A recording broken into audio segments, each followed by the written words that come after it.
Okay, so let me start first by showing you this thing. This is from Google Trends. It was a screenshot I took back in 2015.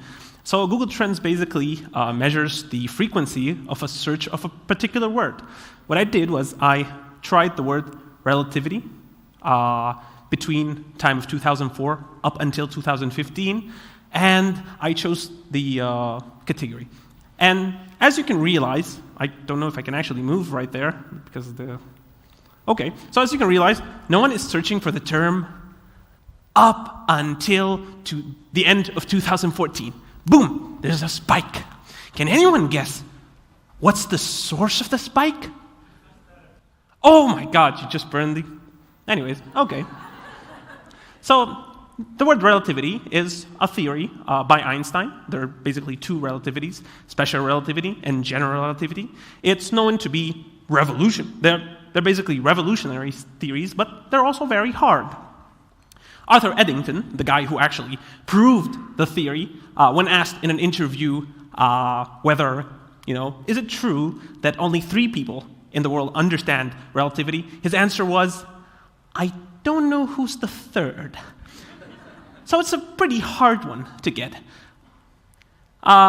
It's also, as I said, very revolutionary, so it changed a lot of the ideas we have about space, time, light, and gravity. So we always assumed that... is the video working? So we always assume that, the sun, because of its mass, pulls things, but it turns out it's just different. Basically, this net is what is called the space-time fabric, and the mass inside bends the space-time fabric, and therefore the planets get to revolve around, just like this way. So nothing actually pulls the other. So it's a very revolutionary idea, particularly that we always thought that the sun basically exerted something like a spooky force that pulled the Earth towards it. But again, why would the Egyptians all of a sudden search for the term? What's my guess is basically it's interstellar. It's a movie. It's not a book. It's not a great lecture. It's not a class. It's basically a movie. A movie can inspire people to get to learn about these revolutionary theories and very hard ones.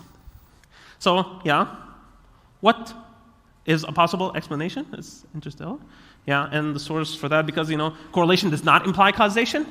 But, dude, trust me.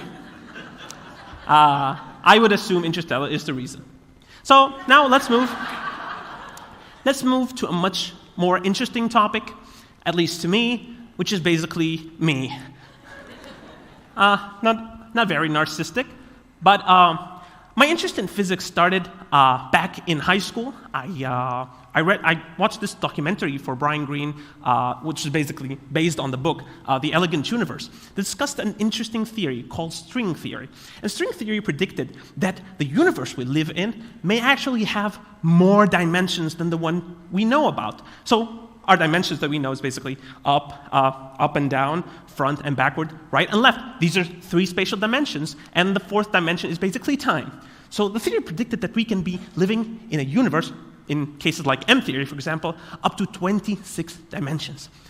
To a high school student, that was very interesting, because it seems it wasn't something I actually studied in school, and apparently it was a kind of knowledge that I had that my teachers did not have. So it was very interesting, and I was very inspired, and I wanted to study physics for the rest of my life. But it actually didn't stop here. I actually found another very interesting book called The Emperor of All Maladies for Siddhartha Mukherjee. He's a very interesting guy. He went to schools like Oxford, Columbia, Harvard Medical School, and he's also a very poetic writer.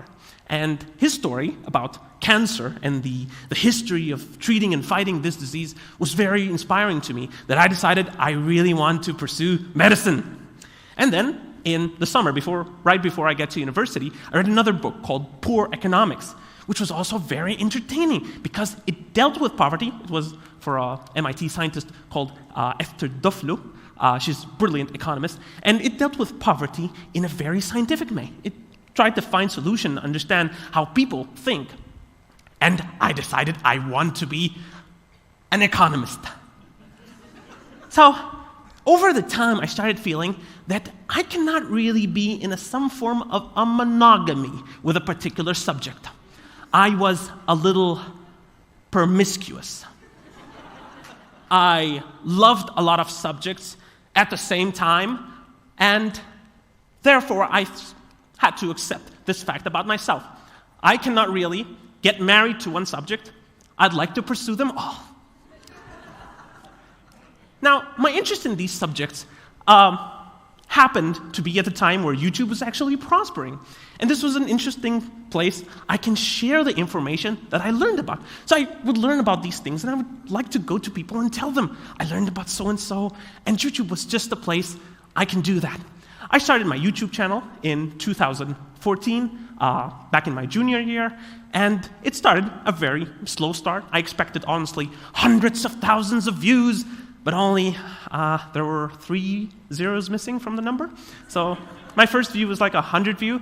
Honestly, I was disappointed. I thought I would do something revolutionary in the field. No one did a science show at the time. But again, I was the popular guy amongst my friends. And that's all what mattered. The growth continued up until I made this video that was basically explaining Interstellar. My voice is clear. Okay, yeah. That was basically explaining the science behind Interstellar. I read the books for Brian Greene. I knew about black holes, I knew about quantum mechanics, I knew about relativity, and the Egyptian public was very much interested in knowing what were the weird phenomena that happened in the movie. And so I thought I could do that. And actually,